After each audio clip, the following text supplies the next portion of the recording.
अस्सलाम वालेकुम दोस्तों। क्लास 7 एक्सरसाइज 1.13 के साथ एक गरीब आपकी खिदमत में हाजिर है। वैसे तो मैं गरीब नवाज़ कहता हूँ, लेकिन अब मैं नवाज़ नहीं कहूँगा। देखिए, which of the following are in proper proportion. वो कहता है कि ये किस तनासुब में है या नहीं है। प्रपोर्शन का मतलब है तनासुब। तनासुब ये होता है कि हमारे पास एक दो आपकी एक्सट्रीम वैल्यूज़ होती हैं और दो आपकी इंटरनल वैल्यूज़ होती हैं। आपको इसको मल्टीप्लाई करना होता है। उर्दू में अगर कहिए तो तरफ़ैन का हासिल ज़रब और वस्तैन के हासिल ज़रब के बराबर होता है। तो यानी यूँ समझिए कि तरफ़ैन का हासिल ज़रब बराबर है वस्तैन का हासिल ज़रब, ऐसा हमने करना होता है। तो यहाँ पर आप देख सकते हैं कि हमने करना क्या है। हमने करना बड़ा आसान काम है कि हम पहली रकम को आखिरी से मल्टीप्लाई कर देंगे और दरमियान वाली वैल्यू को दरमियान वाली से मल्टीप्लाई कर देंगे। इधर हमारे पास 7 को 10 से दें तो 70 बनता है, 2 को 35 से दें तो भी 70 बनता है। ऐसी सिचुएशन में जब 70 के इक्वल है तो फिर हम कहेंगे कि ये तनासुब है। अगर ये इक्वल ना होता तो फिर हम कहते हैं कि तनासुब नहीं है। और इंग्लिश में कहिए तो दिस इज़ प्रपोर्शन। अगर ये ना होता तो फिर कहिए कि this is not a proportion.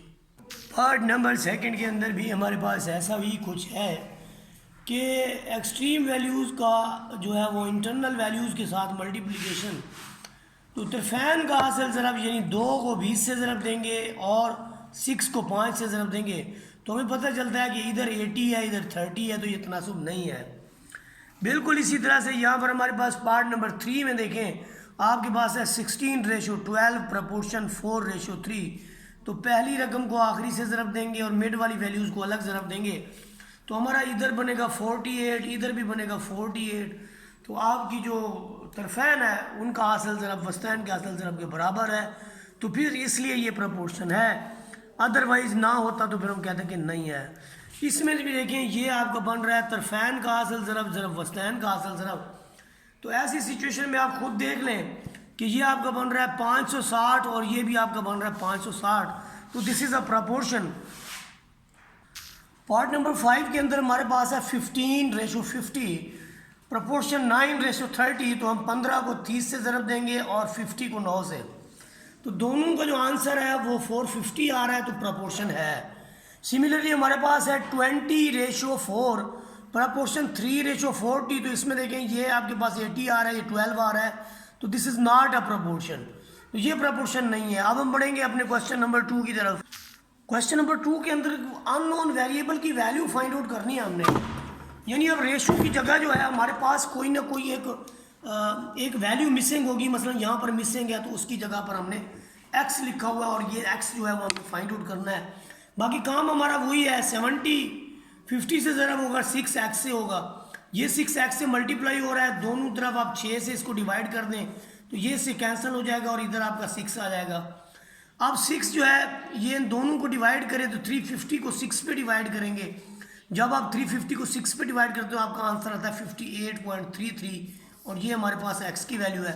Similarly हमारे पास पार्ट नंबर 2 के अंदर जो पहली वैल्यू है y:8, ये y नहीं है तो आप फर्स्ट को लास्ट से ज़रब देंगे y×20 this is equal to 8×45।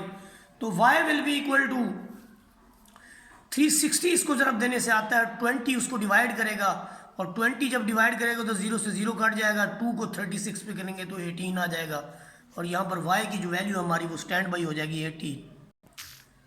हमारे पास इसका सेकंड पार्ट के अंदर यहाँ पर z अननोन है। तो आप देखें कि फर्स्ट को 35 से और मिड वाली दोनों वैल्यूज़ को आपस में हम ज़रब दें तो हमारे पास इसकी जो है ना 35×9 आता है।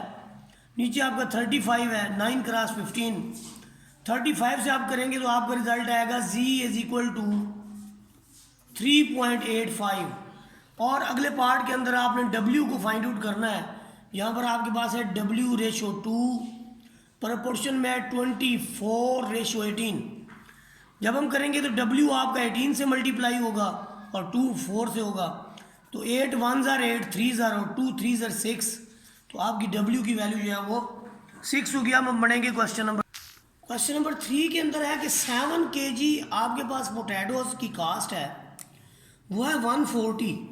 7 kg पोटैटोज हैं कास्ट है 1 kg, 140 कास्ट है। अगर पोटैटोज हमारे पास 12 हो जाएं तो उसकी कास्ट क्या होगी?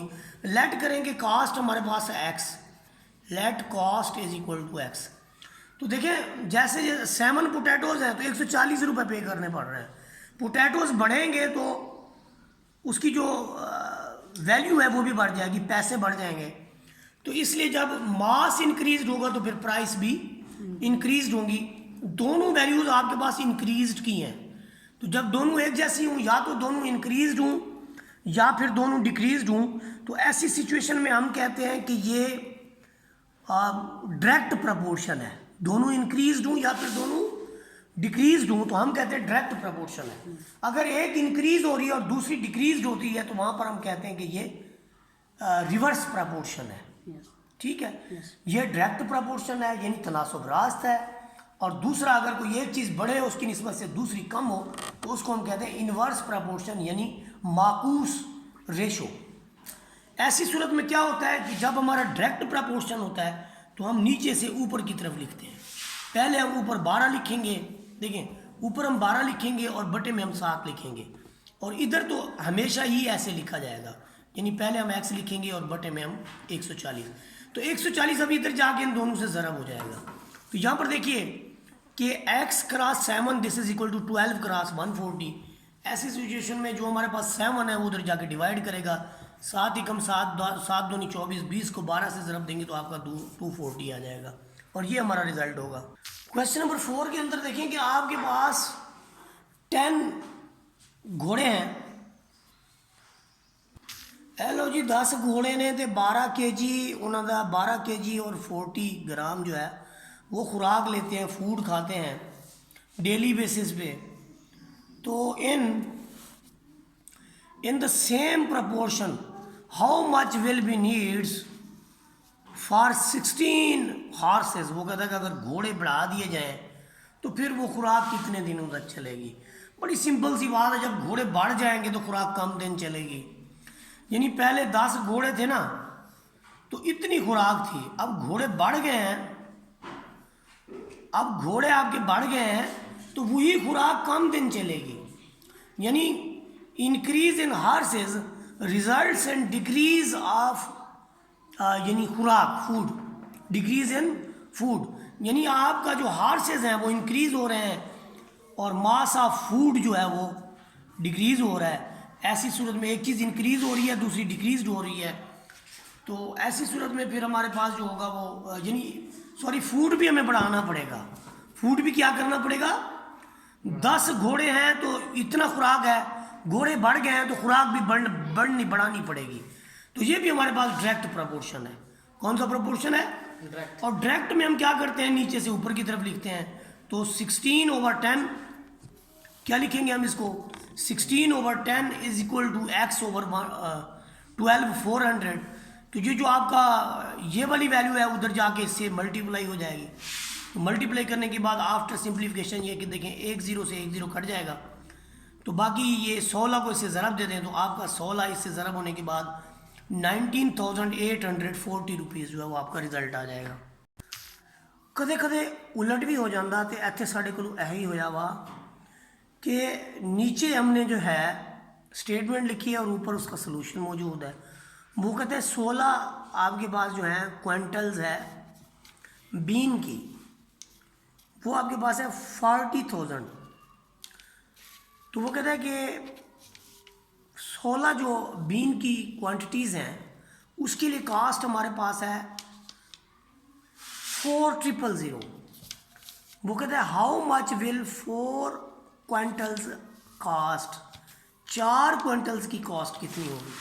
बड़ा ही सिंपल है कि बीन हमारे पास 16 हैं तो इतनी कास्ट है, बीन कम होंगे तो कास्ट भी कम होगी।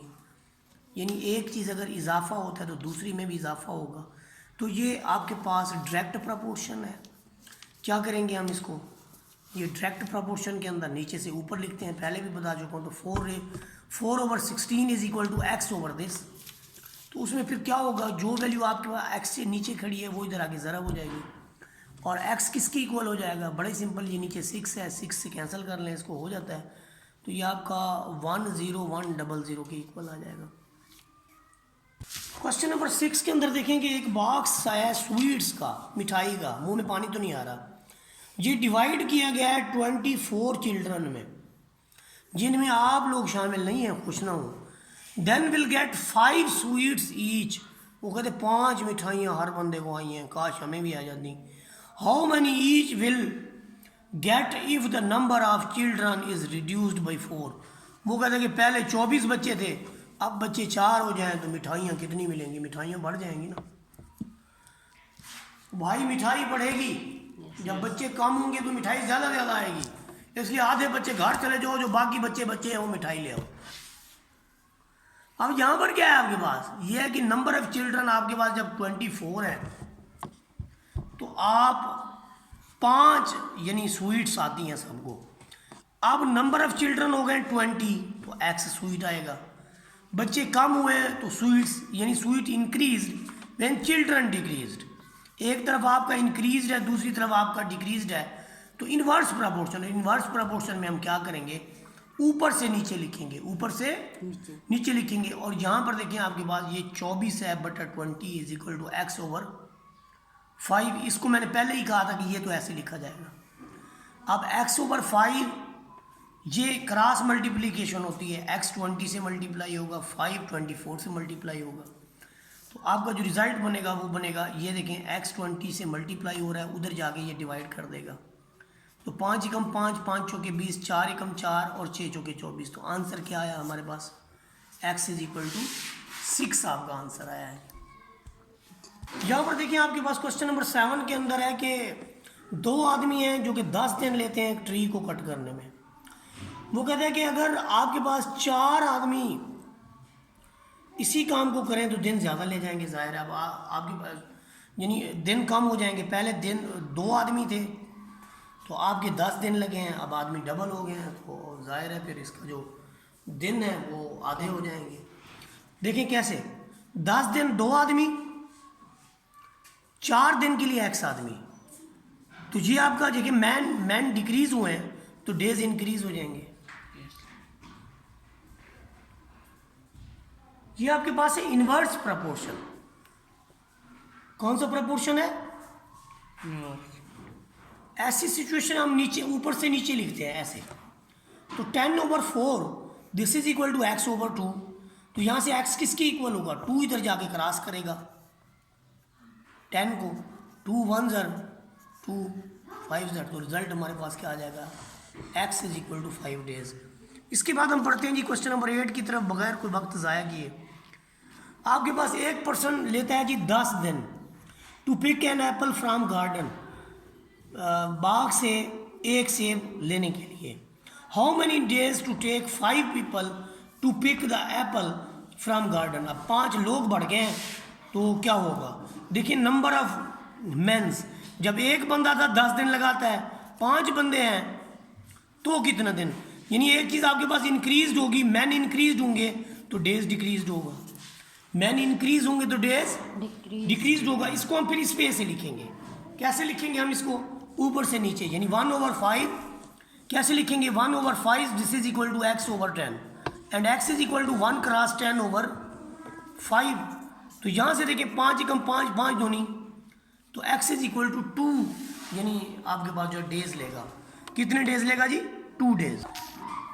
इसमें देखो ये 1 person takes 7 days to clean, कि एक आदमी जो है ना 7 दिन लेता है किसी घर को साफ करने में, from bugs. How many days will take 7 people, कि कितने दिन लगाएंगे 7 लोग to take clean the house from bugs. अब देखिए पहले हमारे पास एक पर्सन था तो उसने 7 दिन लगाए, अब 7 पर्सन है तो दिन कम लगेंगे ना, बंदे जो बढ़ गए तो सफाई कम दिनों में हो जाएगी, ऐसे ना भाई। तो ये एक चीज़ यानी इंक्रीज हो रही है, पर्सन इंक्रीज हो रहे हैं और डेज आपके पास डिक्रीज हो रहे हैं, यानी एक चीज़ आपके पास इंक्रीज में है तो दूसरी उसी रेशियो से डिक्रीज में है। इसको कहते हैं हम इन्वर्स पोर्शन, इन्वर्स प्रोपोर्शन में हम ऊपर से नीचे लिखते हैं। तो ऊपर हमारे पास 1 है, नीचे हमारे पास 7 है, आप इस तरफ भी लिख सकते हैं इसको, ऊपर 1 नीचे 7। इसको तो हम हमेशा ऐसे लिखेंगे, x ऊपर लिखेंगे और 7 इसका जो भी नीचे होगा वो नीचे लिखेंगे। तो आपका क्रॉस मल्टीप्लीकेशन एक्स 7 से मल्टीप्लाई होगा, 1 7 से मल्टीप्लाई होगा। तो आप देखिए 7 से 7 कट जाएगा, x इज इक्वल टू 1, आपके पास नंबर ऑफ डेज आ जाएंगे।